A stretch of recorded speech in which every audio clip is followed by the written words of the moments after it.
I got some clean moon footage here, lots of anomalies. Let's start off at Copernicus crater. A lot of these craters are going to stop off at and just hang around for a bit. So people that want to screenshot them and have a look at them are running through whatever software they can do, because the conditions are quite good. Not a lot of turbulence. It gets even better about halfway through, the turbulence cuts right down. So here we go, that's Copernicus crater, and I do this circuit twice because the light conditions change, so you get a better view. But we'll see, won't we, what you think. So that's the area around Copernicus crater. By the way, that crater is 58 miles in diameter and about 2.5 miles deep from the top of the crest to the bottom, and that's quite a nice view, if I don't say so myself. You can see a lot of detail in and around the crater there, which is quite unusual for me to capture that in Manchester, because the weather's always terrible. So I didn't do too bad on that. We'll hang around here for a bit, and then we'll skirt on down. I'm going to head to the bottom part of the moon, because there's a bit of an area around there it's full of anomalies, or anomalous structures. It looks like an ancient dig gone wrong. Right, we'll head down now. There's a nice crater down here, what I'll show you as well. It's got like a spire in the middle, and I've photographed this before, videoed it before, and it does actually on occasions, it does actually shine blue, so I don't know if it's a different type of material. Right in the centre of that crater there. I'm getting a bit closer on the second time round because the conditions change, so it allows me to get in a little bit closer without it going all blurred. You see what I mean? You can see the terracing. By the way, you see the track marks on that terracing. Those little dark track-like marks. They're about, just to put things in perspective, they're about, I'm going to say, 1/2 to 3/4 of a mile wide. So it gives you some idea of the scale of things. And have you noticed how that comes up and goes over the crest of that crater and down onto the surface of the moon? It looks like it's been disturbed. So I'd imagine that terrace then is roughly about 3 miles wide, that terrace in there. So there's just because sometimes you look at things, don't you? You go, oh, I wonder how big that is in comparison to things on Earth. So I'd like to throw that in there. So I'll have a good look at that. Screenshot it, do what you want. And then we'll move on back, we'll move on down to the southern part of the moon.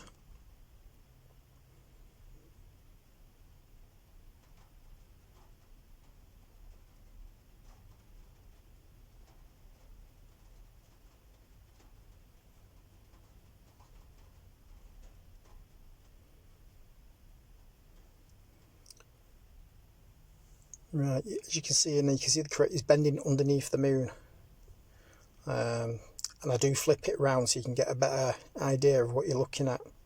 Now this crater here is just, or this area around here, to me, just looks like it's full of structures that have been battered over time. You see the 3 mounds in that crater there. You've got this weird structure and ramp or terracing effect in this crater here. And you've got those, well, we'll come back to them now because it's just veered off.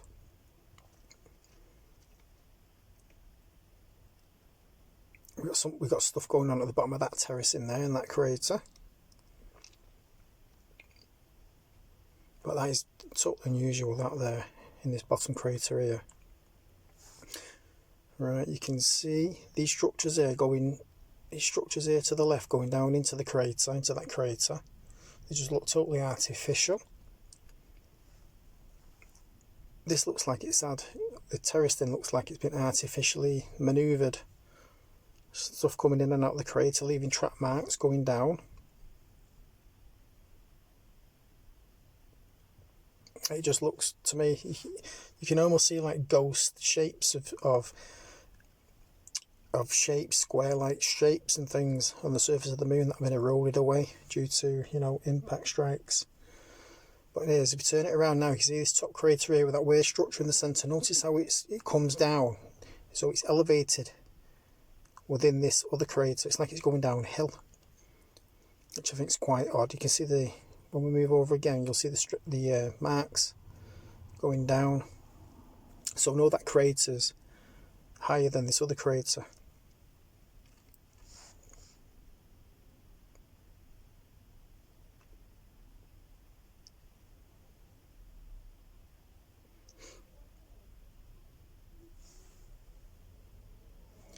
Right, there we go. You can see the three mounds of material piled high in that crater there. It looks kind of odd. It looks like how's that naturally formed from meteor impact strikes. You've got these look like artificial things coming over the wall of this crater, the rim of this crater here, and going around it. Looks quite odd. Looks quite strange and artificially constructed. And then obviously the crater here, it looks like a ramp going down into the crater with the strange central bit. And if you notice the wall of the crater, it flows downwards as though it's had material coming down, flowing down it, and it's settled at the top of this crater here, this bottom crater. It's settled at the rim of this bottom crater here. Maybe that explains those mounds there, but I don't think they'd settle like that, would they? You know, if it overflows into the crater and then it mounds up, but that would only explain one of the mounds. It wouldn't explain three of them. I mean, the crater at the top here, I'll get a better view of that in a bit, but it just looks like stuff has been manoeuvred around the crater. And this square crater at the top here, look at the square wall on that crater there. How is that explained? How do you explain that with I'm going to say, you know, it's got shapes within that crater, like oblong shapes within the crater. How's it got there? How do they get there? You know, it looks like things have been dragged over the wall of that top crater as well, into that square-like crater structure. The crater there with the central bit. Look at the walling of it. Look at its walling. It looks like it's been worn down. You can see on the right-hand side, it's all jagged and stepped down. It looks like actually rubble. It looks like it's just been worn away, and rubble just piled high. You know, and look at the swirling of the patterns that comes round the wall of the crater and down to this middleish crater here. It just looks like a digger's been going at it, doesn't it? Let's be fair. It looks like it's had some dumper trucks in there. It just looks artificial. The area looks like it's been artificially dug up. It looks like it's not been left to the elements, or the elements of space.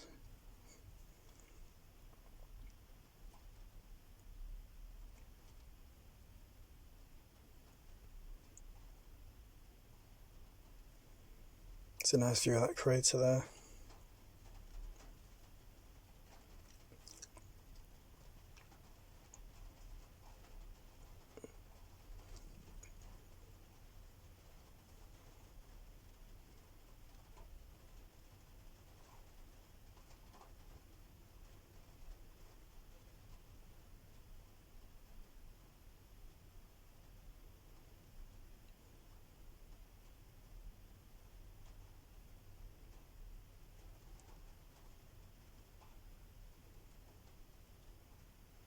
It's another nice crater.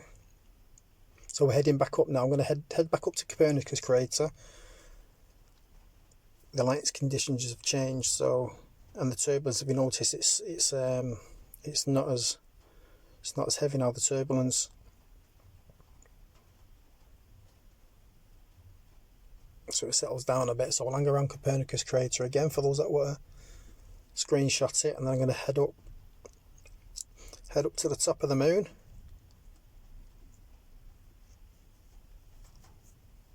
And then come back down again. And if you have a look at the same area, for those that don't want to skip along, it's about 15 minutes in. I go back down to the same area, and the light conditions are much brighter. You can see a lot more detail.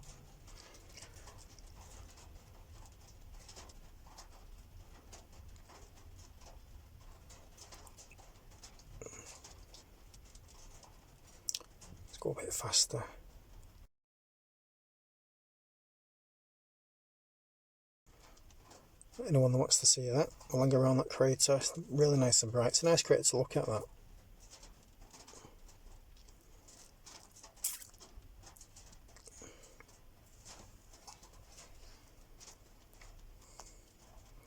Here we are, this is Copernicus again. You notice it's not as wobbly. Condition have really changed and really calmed down a bit.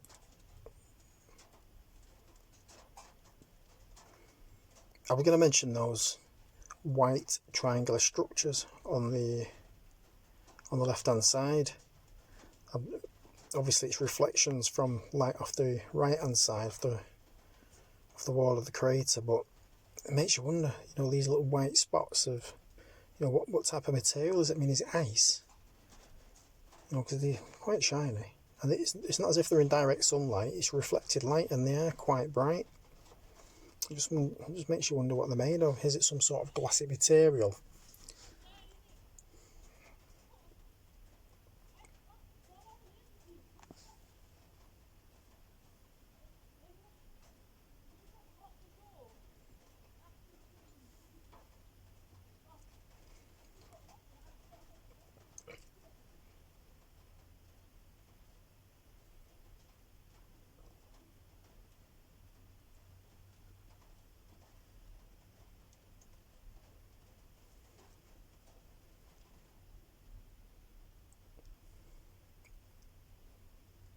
There's Eratosthenes, the Apennine mountain range. I'll follow this all the way around.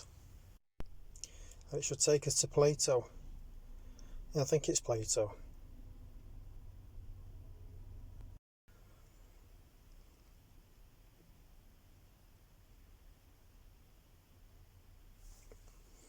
It's quite a nice view actually of this mountain range. Been a few missions here.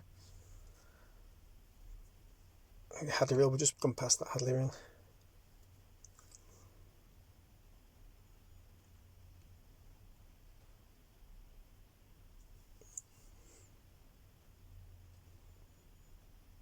That's Cassini there with the two craters in the centre.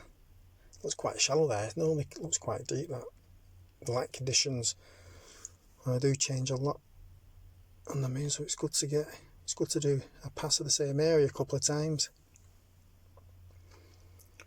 Now that's a nice crater. Look how flat the centre of that crater is.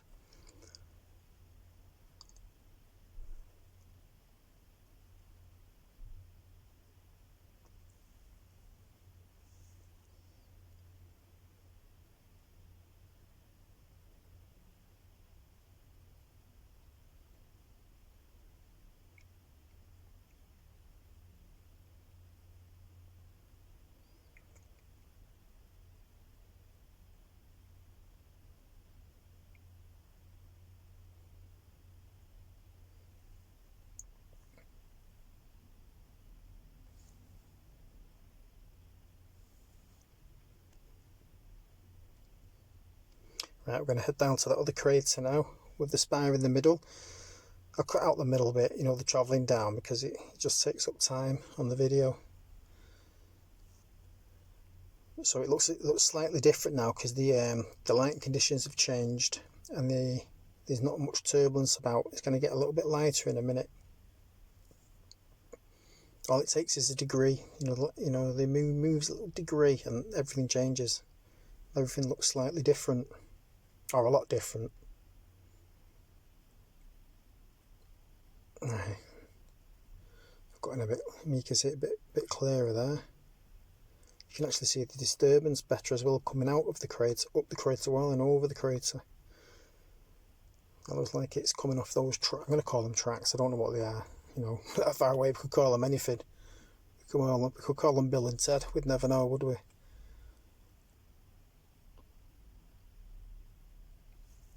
Well, I think it's a nice view of that crater.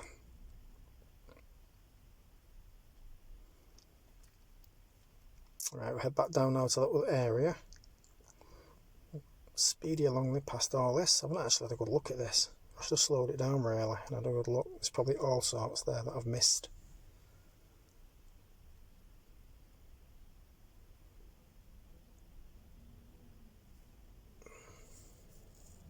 There we go, the light conditions totally changed, a lot brighter. And you go flip it round, so this is as you were coming across an aeroplane, and as you can see what we're talking about before, you can see all the, from the top of that crater there, the top crater, look at the walls of it, all the running down, all the rocks and things running down of it, causing marks in the larger crater floor, and settling at this crater that's halfway up around its crater rim.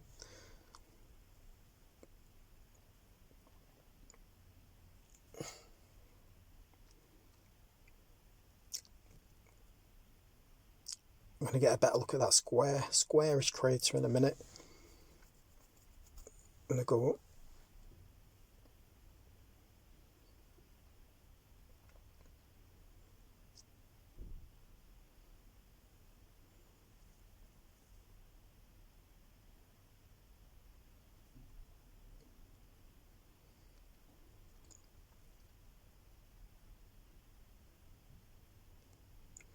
Let's move along a bit. I mean, there you go. Look at that. Look at that. Look at that square. Look at the square walls on that crater. Look at the internal structure of that crater.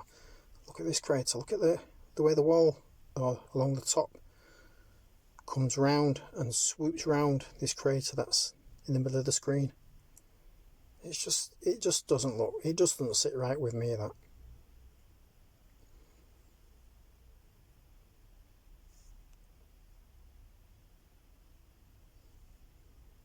Look at the mounds. Look at the mounds around the sides of the crater.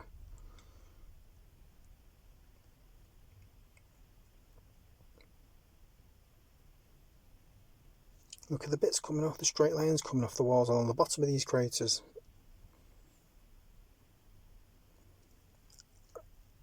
Nothing looks natural there to me. You can see the odd meteorite impact. I mean, look at that there.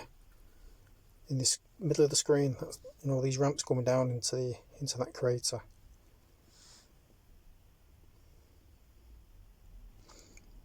Anyway, please like and subscribe, and have a good look at this, because I've not checked it. I've not, gone over it fine tooth comb. I've just pointed out some of the obvious things that I'm thinking, whoa, that's strange. That's not natural. So let us know what you think, and bye for now.